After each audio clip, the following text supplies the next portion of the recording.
So how are you doing today, sir? I'm good. I'm energized. I'm having fun. This is Good. That's good to hear. Like I was just saying, I absolutely love this movie, and I left the screening, and I just sort of was like, I'm gonna try and do a little research on doppelgängers, see what the deal is, and I went down like a rabbit hole, like a complete. I didn't even think of that. Mm-hmm.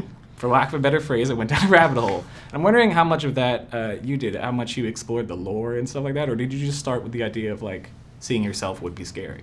So I started with that idea when I was younger, Mm-hmm. and when I decided to make this project, or was exploring it, I went on down this same rabbit hole where I tried to get to the bottom of why doppelgängers is fairly universal.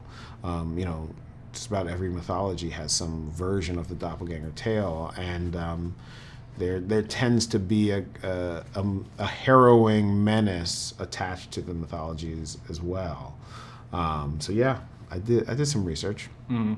And I also, while I was, I was just sort of compiling stuff about this movie, and I saw something from Fangoria that said that they wanted you on the cover, but you said I'd rather put my monster on the cover, so they put Lupita on the cover. And I'm wondering when in the process you realized that you were creating a monster, not just a character, but a classic horror monster that sort of lives up to the Freddys and the Jasons, stuff like that. Well, thank you. That's very high praise. That was the goal from early on. I was like, I want to make a monster movie.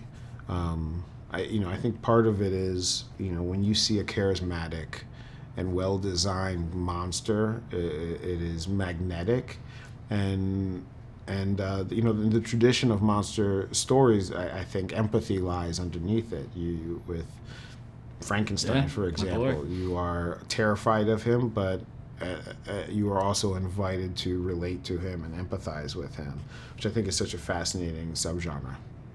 I'm wondering how involved you are with stuff like set design when it comes to Easter eggs and stuff like that. I kind of noticed that the first shot, you could see sort of Chud and the man with two brains and stuff like that. Is that something that you very specifically are like, I'm gonna just slide this into the right of the camera, or is that just?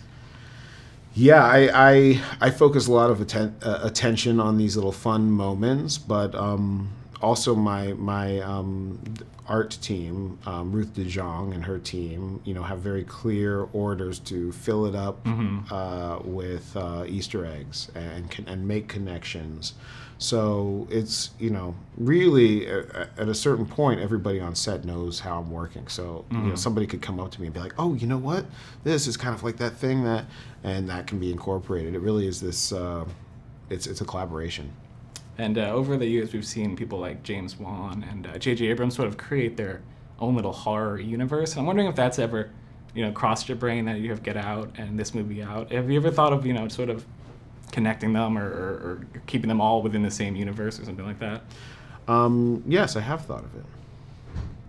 Is there anything you'd like to elaborate? Is there anything that we should be looking for? Or is that something you want to save completely for the future? Save it. Okay. Completely understandable. Well, like I said, I really love this movie, and I just want to say congratulations. I could ask 1,000 more questions, but I think I should just tell people to go see it. So thank you, man. That Thank really you. means a lot. Yeah. Dude.